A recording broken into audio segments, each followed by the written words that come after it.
So it's Meadows, Scavino, Kash Patel, and Steve Bannon. But the absolute authority right now over the executive privilege is the White House. Now they could potentially do some things around the clock, but I think though that there are some things that are going to happen. First and foremost, I've heard that um, normally in these circumstances, um, if the people decide to sue or fight, that goes to the court system pretty fast. Will they get slow walks? They I would assume will go all the way to the Supreme Court, and I think it'll be pretty obvious that this is what that the Biden administration has the ability to not provide them executive privilege. I also wonder though too they could be held in contempt. I think the key will be, and if you look at how they've handled the situation now, is will they actually arrest them if they don't? If they're held in contempt and they don't, will they send Capitol Police, which has the authority to go ahead and do it? And it's one of the arguments that a lot of Republicans make, and unfortunately, pundits in the press as well. These are bad precedents. One of the and Biden won't do this because what'll happen if someone wants to do the same to his administration? His administration was not involved in an insurrection.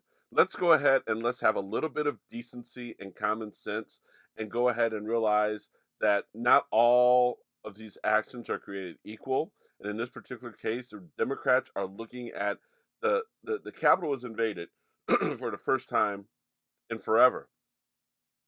And there was an insurrection. We're in a potential constitutional crisis. That the actions that are being taken to investigate and potentially prosecute these folks are justified and acceptable. And I don't like the fact that people go ahead and will say, well, if the Democrats do this to Trump and Republicans, what's to keep the Republicans from doing it to them? Well, it better be on the level of what we're dealing with right now. So I do think that Trump and his team will try to play games, but don't forget what they're doing right now by sending subpoenas is they've moved up the timeline.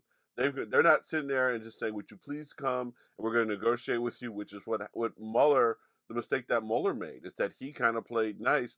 They're not playing. They're going to do this and they're going to do it on their own terms and their own timeline.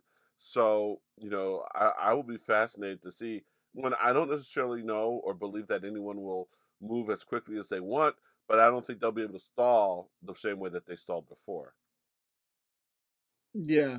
No, you make a good point. That's the frustrating part about all of this is people are saying, "Oh, don't break the precedent. Don't set this kind of precedent." But it's like you had a president try to overthrow its own government and try to kill the vice president. I don't use that as hyperbole. That's what actually happened. There's no doubt in my mind if they got hands on Mike Pence or Nancy or AOC for that matter, that there would have never been bloodshed. I wholeheartedly believe that, right?